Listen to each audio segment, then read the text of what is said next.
না, সত্যিই খুব দেরি হয়ে গেল। ঠাকুর ঠাকুর করে এখন লাস্ট ট্রেনটা পেলে হয়।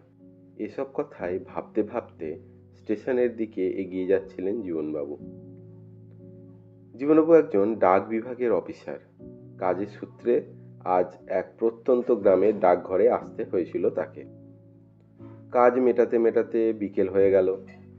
এখান থেকে কাছের রেল স্টেশন প্রায় 10 কিলোমিটার দূর। আবার এখান থেকে কলকাতা যাওয়ার লাস্ট ট্রেনটাও 6:30টায়।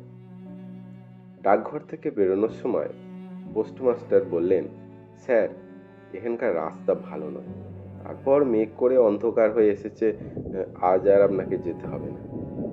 কিন্তু জীবনবাবু থাকলে চলবে না। বাড়িতে মা মরা মেয়েটা একা আছে। যতই রাত হোক তাকে ফিরতেই হবে। পোস্টমাস্টারই খোঁজ খবর করে একটা টোটো ঠিক করে দিলেন। টোটোয় চেপে স্টেশনের দিকে কিছুটা আসতেই জোর বৃষ্টি শুরু হয়ে গেল।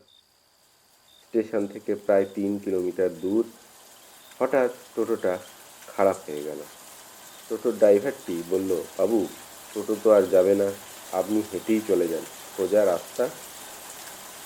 অগত্যা ছাতা মাথায় হাঁটতে শুরু করলেন। সাথে টর্চটা ছিল, তাই রক্ষে। কিন্তু দূরে যেতেই হঠাৎ টর্চটাও বন্ধ হয়ে গেল। অন্ধকারের মধ্যে একবারে নাজেহাল অবস্থা। সামনে ঘুটঘুটে অন্ধকার। জীবনবাবু চিৎকার করে ডাকলেন, কেউ কি কোথাও আছেন? কিন্তু কোনো উত্তর পেলেন না। এই অবস্থায় তার কাঁদতে ইচ্ছা হলো। তার মনে হতে লাগলো, কি মরতে আজ বেরিয়েছিল। অন্ধকারের মধ্যেই হেঁটে চলেছেন। কোথায় কোন দিকে যাচ্ছেন কিছুই বুঝতে পারছেন না। হঠাৎ একটা গম্ভীর কণ্ঠস্বর শুনে তার সর্বাঙ্গ যেন ভয়ে কেঁপে উঠল। পিছনের ব্যক্তিটি, কোথায় যাচ্ছেন? স্টেশনে। ভয়ে তার গলা এমন শুকিয়ে গিয়েছিল যে কোনো উত্তর দিতে পারলেন না। লোকটি এবার তার অবস্থা বুঝতে পেরে বললেন, ভয় নেই, আমিও ওদিকে যাচ্ছি, চলুন একসাথেই যাওয়া যাক।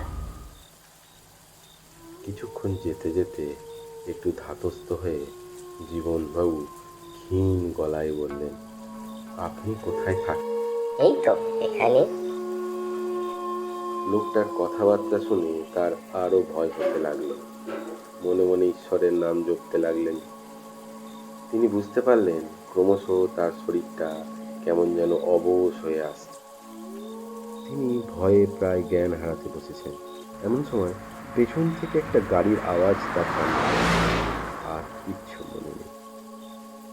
যখন জ্ঞান ফিরল, তখন তিনি গাড়িতে পোস্টমাস্টারের কোলে। পোস্টমাস্টার বললেন, টোটোর ছেলেটি ফোন করেছিল, তাই গাড়ি জোগাড় করে এলাম। ভাগ্যিস এসেছিলাম।